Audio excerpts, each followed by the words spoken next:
When we were children, we dreamed without limits. Some of us wanted to be astronauts, others rock stars. Some wanted to change the world. Nobody told us we couldn't. The world was wide open and anything was possible. But somewhere along the way, we started asking for permission. We began to measure our dreams by what was practical, what was likely, what others thought we could do.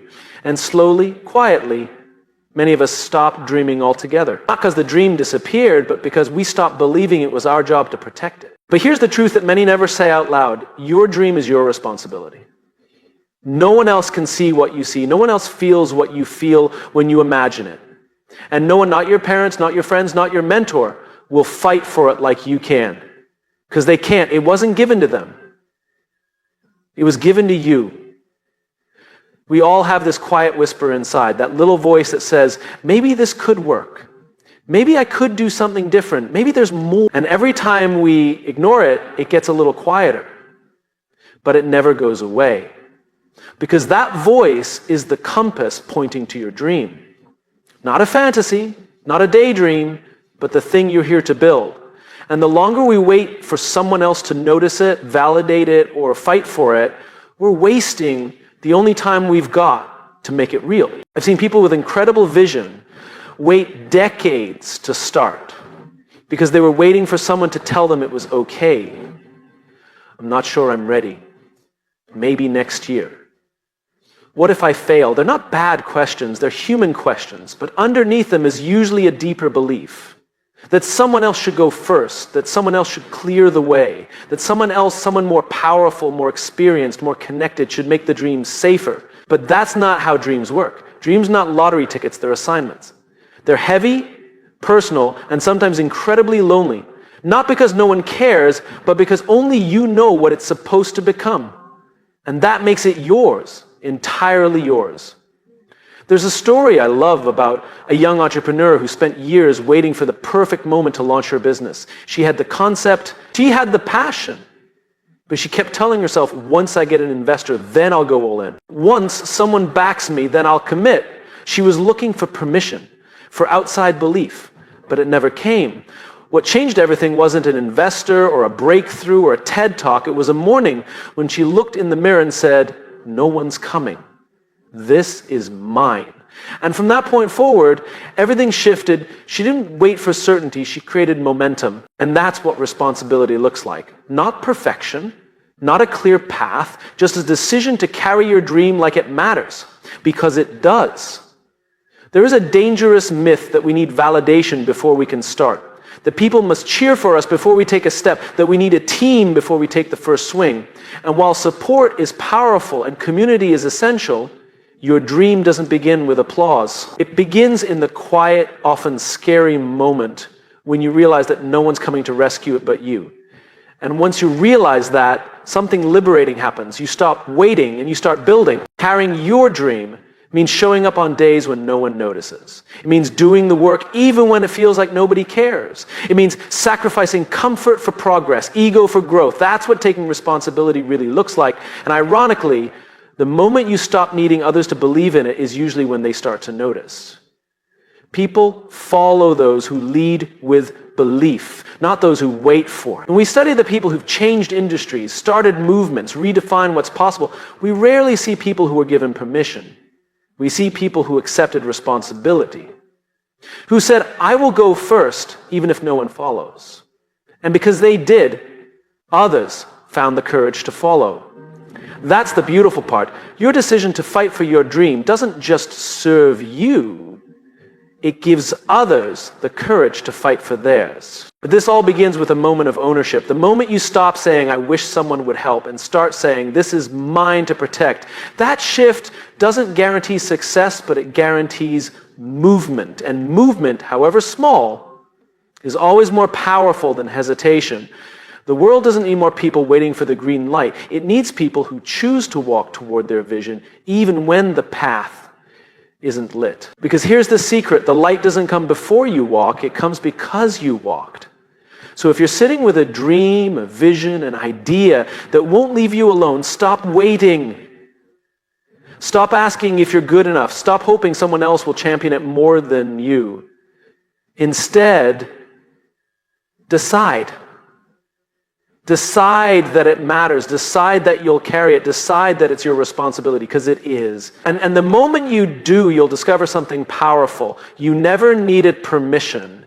You just need it to begin. There's a difficult truth that every dreamer eventually runs into.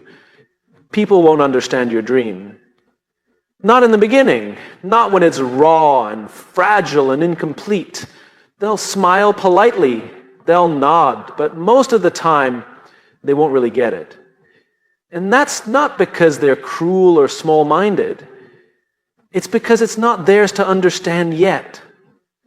You see, ideas live inside of us long before they make sense to anyone else. They show up as sparks, as intuitions, as moments of excitement we can't quite explain. We feel something calling us, but we don't have the words for it yet. And because it's not clear, we look outward. We ask others what they think. Does this make sense? Can you see what I see? And more often than not, the response is confusion, maybe even doubt. Not because the idea is wrong, but because it hasn't been built yet. Think about the first person who ever imagined flying. Before airplanes, before engines, before blueprints, just the thought of it, to soar like a bird. People must have laughed. Humans don't fly, they would say. It's impossible. But impossible isn't a fact, it's a forecast. And forecasts can be wrong. The early dreamers are often misunderstood, not because they're unclear, but because they're early. That's the cost of seeing something before others do. You carry the burden of belief alone. You walk into rooms trying to describe something that doesn't exist yet, and you wonder, why don't they see it? But that's not the question. The real question is, am I willing to build it before they do? We crave understanding. It's human. We want others to validate our vision, to share our excitement, to reassure us that what we see is real. But vision doesn't work that way. The world doesn't give you confirmation before you commit. It gives you confirmation after you've built something people can finally see. This is the paradox. They won't believe until you do. And belief is messy. It looks like countless hours with no guarantee. It looks like explaining your idea over and over again, getting blank stares or polite smiles, and still choosing to move forward. It looks like sketching out a prototype, not because someone asked for it, but because something inside you won't let you sleep until you do. It's choosing to take the first step when no one claps, when no one notices. Because deep down, you know it's worth it. I remember hearing about a young inventor who pitched her idea to dozens of investors. She had a concept, a rough model, and a conviction that it could change lives. But meeting after meeting, the response was the same. It's not clear. I don't see it. It's too early. She could have stopped there. She could have told herself, maybe they're right, but she didn't. She went home, rebuilt the prototype, simplified the pitch, made the product real, something people could touch, feel, understand, and when she returned, everything changed. Not because her idea changed, but because people could finally see it. That's what builders do.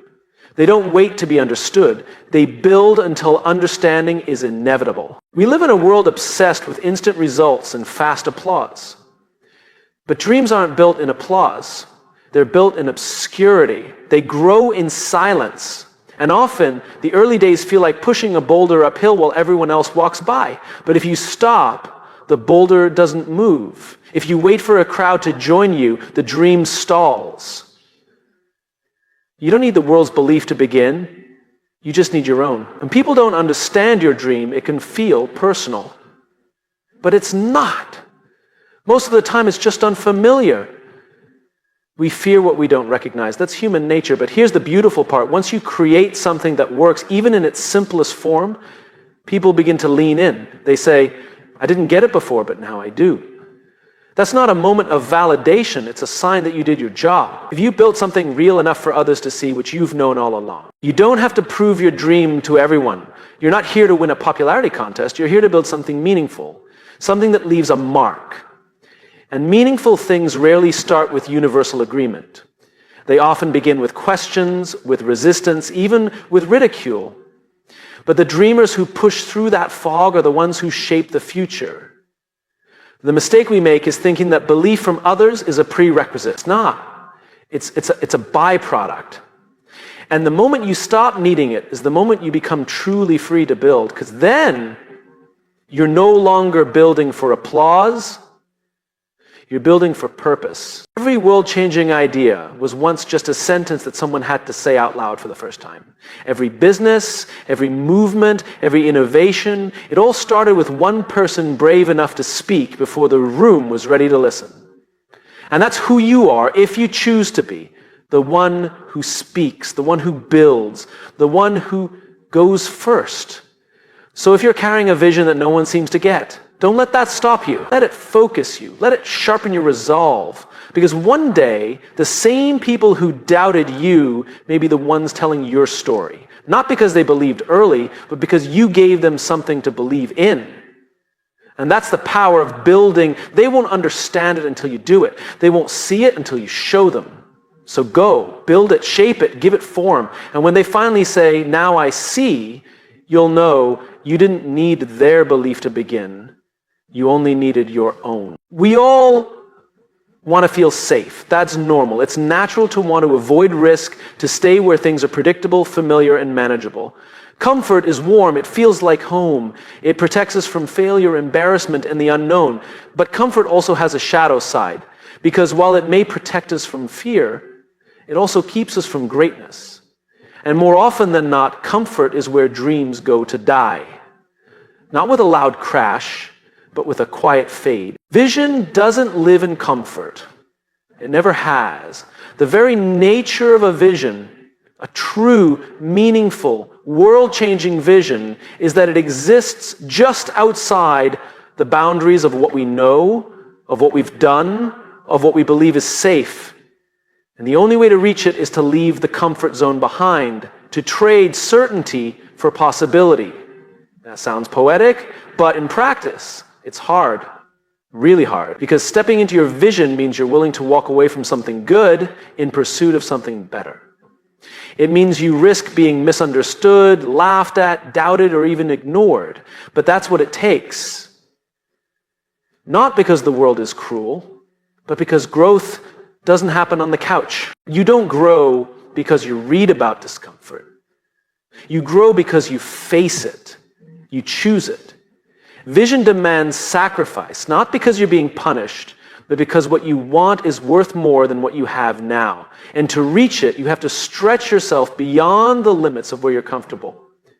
I once spoke with a designer who had a high-paid job, great coworkers, and all the benefits. From the outside, it looked like she had it made. But every time we talked, her eyes would wander to the side when she spoke about her work. She wasn't lit up.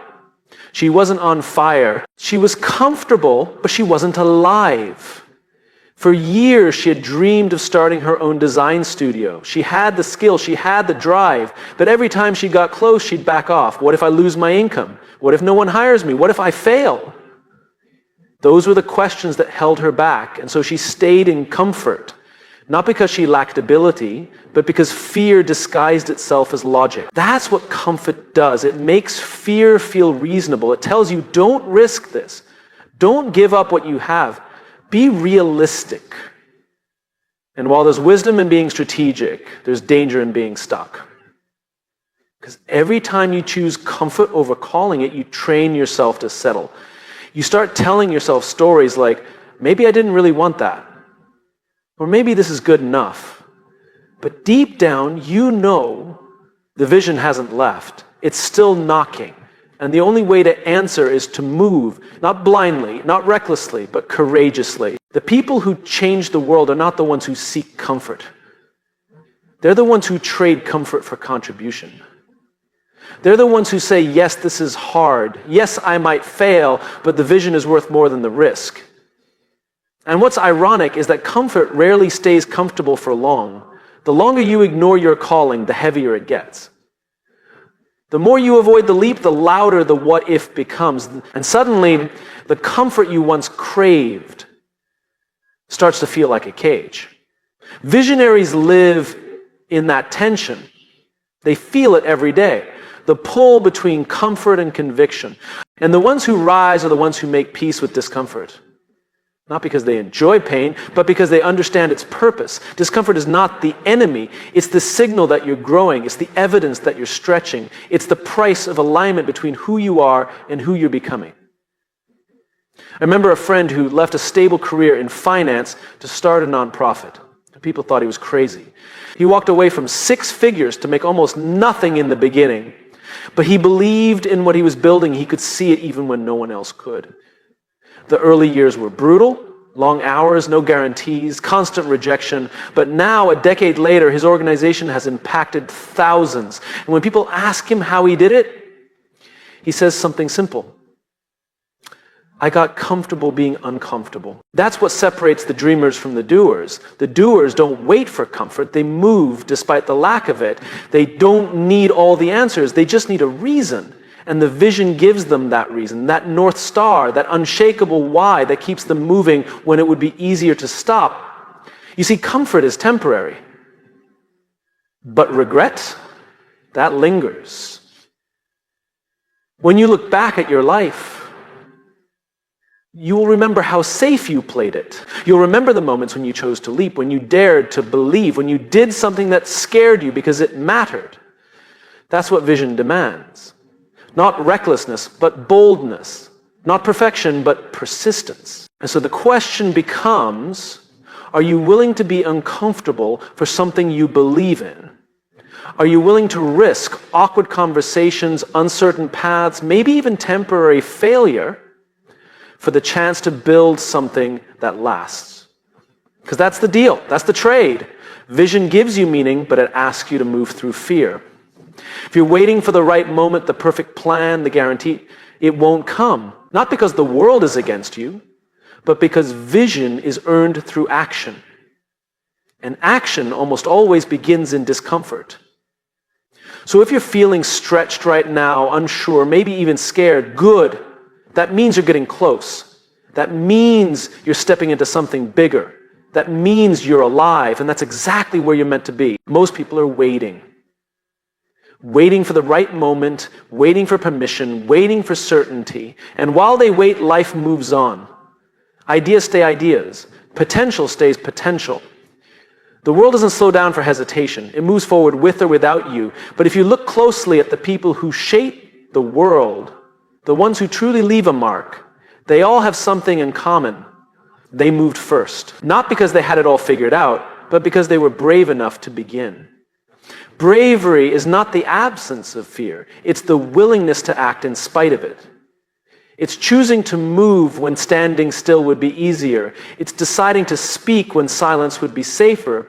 The world doesn't belong to the smartest, the most talented, or even the best prepared. It belongs to those who are willing to go first. Because the first step is always the hardest. And he's also the most important. There's a myth that courage comes after clarity, that you'll be brave once you're certain, but in reality, courage creates clarity. It's in the doing that we find direction. It's in the moving that we find momentum. The ones who lead, who build, who invent, who change things, they don't wait to be ready. They move anyway, and that's why the world moves with them. I once met a young filmmaker who had no formal training, no connections, no budget, just a camera and a story she believed needed to be told. Every expert told her she should wait. Wait until she had more experience. Wait until she had better equipment. Wait until someone gave her the green light. But instead of waiting, she started filming. She shot scenes in alleyways, edited footage on a borrowed laptop, and recruited friends to help. It wasn't perfect, but it was honest, it was raw, and it was real. That short film went on to win awards and launched a career that's still unfolding. Not because she had everything lined up, but because she didn't wait for someone to go first. She went. That's what bravery looks like. The world moves for people like that. People who act when others overthink. People who trust their gut when logic says, play it safe. People who hear the voice of fear and respond with action instead of retreat. It's easy to look at those who've made it and assume they had something special, some advantage, some stroke of luck. But more often than not, the difference wasn't talent. It was courage. And courage isn't always dramatic. Sometimes it's quiet. Sometimes it's just showing up. making one more call, sending one more pitch, trying one more time after failing again. The world doesn't move because of one giant leap. It moves because of 1,000 small steps taken in the face of doubt. That's the real work. That's where transformation begins. We live in a time where it's easier than ever to hide behind screens, behind excuses, behind the idea that someone else will figure it out. But the truth is, someone else won't. That problem you see, that vision you hold, that idea you can't stop thinking about, it's not random. It's yours for a reason, and it's waiting on you to move. Not perfectly, just bravely. One of the most dangerous places to live is in the space between who you are and who you could be. That gap creates restlessness, frustration, even bitterness. And the only way to close that gap is to act, to dare, to take a breath and say, I'm going anyway. That's not recklessness, it's leadership. Because when one person moves forward, others see what's possible. That's how culture shifts. That's how new standards are set, not by rules, but by example. Bravery is contagious. When someone steps out of line, not to rebel, but to lead, they invite others to do the same. We see it in the workplace. The team member who speaks an unpopular truth gives others permission to be honest. We see it in families. The parent who breaks a generational pattern shows their children a new way forward. We see it in communities. The individual who starts a movement, even with no followers, sparks momentum that others rally behind. All because one person chose to move before it was easy. And yet, many people hold back because they're waiting for fear to go away. But fear doesn't disappear, it just changes shape. Fear of failing becomes fear of being forgotten. Fear of looking foolish becomes fear of never trying at all. The cost of inaction is rarely obvious in the moment. But over time, it compounds. And what you don't act on today becomes the regret you carry tomorrow. Bravery doesn't guarantee success, but it guarantees growth. Because even if you fall, even if you miss the mark, you learn, you evolve. You become the kind of person who can try again, smarter and stronger. And eventually, if you keep moving, you find yourself standing in a place you once only imagined. Not because it was easy, but because you were willing. The question is not whether fear will show up. It will. The question is what you'll do when it does. Will you retreat to comfort, or will you take a step toward your calling? Will you let the uncertainty stop you, or will you use it as fuel? Every brave act begins with a choice, a quiet decision to say, I'm going, even if I'm unsure, even if I'm scared, even if I'm alone. And when you make that choice, when you step forward instead of back, you set things in motion. Not just in your own life, but in the lives of others. Because when the brave move, the world moves with them. Nobody is coming to build it for you. Nobody is coming to explain it better than you can. Nobody will feel the urgency, the pull, or the weight of it the way you do. And that's not a criticism. It's not even a problem. It's just reality. Because your dream, whatever it is yours. It chose you. It lives in you. And that means it's your responsibility. There's something powerful that happens when you accept that, when you stop looking outward for permission and start looking inward for purpose, when you stop waiting for someone to hand you a map and realize that you're the one meant to draw it. That shift from waiting to owning is the moment everything begins to change. It's easy to forget this in a world that teaches us to defer. We're taught to wait for validation, wait for certainty, wait until we're picked. We look to teachers, bosses, influencers, even strangers, hoping they'll see in us what we haven't yet found in ourselves. But your dream doesn't need to be seen by everyone. It needs to be seen by you. And not in its final, polished form, but in its earliest, roughest, most unfinished version. That's when it needs you the most. That's when it's most fragile. And that's when many people walk away. I've met brilliant people, gifted creatives, passionate leaders, visionary thinkers who let their ideas wither, not because they lacked talent, but because they didn't take ownership. They waited for the right investor, the right co-founder, the right moment. They said, I'll do it when, but when never came. Because the world rarely stops and says, now's the time. It usually whispers, if you want this, you'll have to go first. The solution to this responsibility sounds heavy, but is actually liberating. Because once you own the dream, you stop being a victim of circumstance. You become an agent of change. You stop blaming the market, your upbringing, your resources, your timing. You stop pointing at all the reasons it hasn't happened yet, and you start asking what you can do to make it happen now.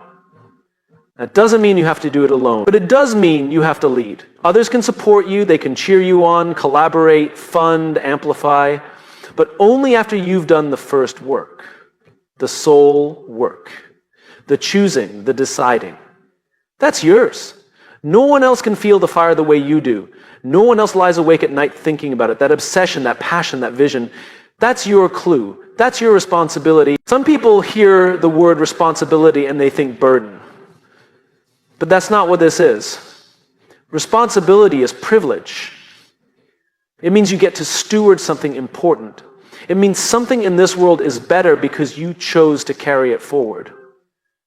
And, no, it won't be easy, but ease was never the point. Impact is. A dream is not a gift that shows up ready-made. It's an invitation, a spark, a whisper. And it grows through effort, through decisions, through uncomfortable conversations and invisible progress. It grows when you take ownership, not just of the vision, but of the process. That's what responsibility looks like. It's showing up when no one asks you to.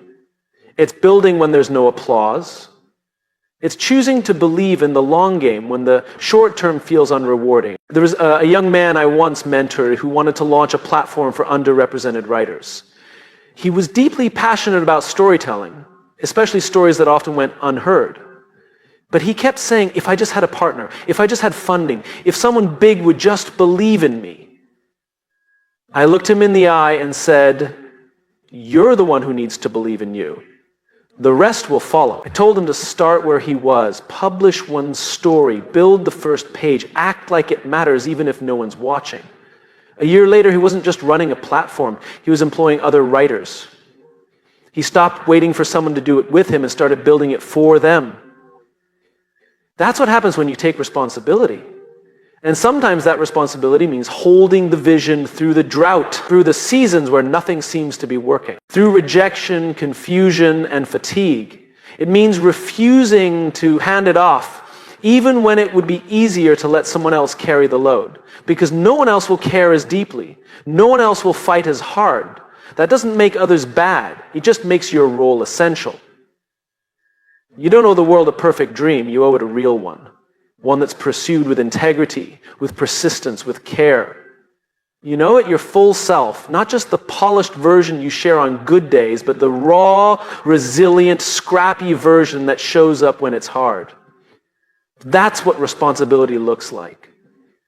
And yes, there will be setbacks, and there will be pivots and pauses and days where you question everything. But here's the truth. Your dream doesn't need to be perfect to be powerful. It just needs to be owned. And when you own it, it changes you. It matures you. It teaches you what you're capable of. Your dream is not someone else's to build. It's not someone else's to justify or explain or rescue. It's yours. That doesn't mean you have to have all the answers today. But it does mean you have to take the next step. And the next. And the next. Ownership is not a one-time decision. It's a posture, a way of showing up, a quiet but unwavering commitment to say, this matters and I will see it through. You don't need to convince everyone. You don't need to go viral. You don't need permission. You just need to accept that the dream inside you is given to you and no one else is coming to do your job. But that's not the bad news. That's the opportunity. Because it means the power is already in your hands. So own it, build it, protect it, share it. Not because you're guaranteed success, but because it's the only way the dream becomes real. The moment you take full responsibility for your dream is the moment the world begins to respond.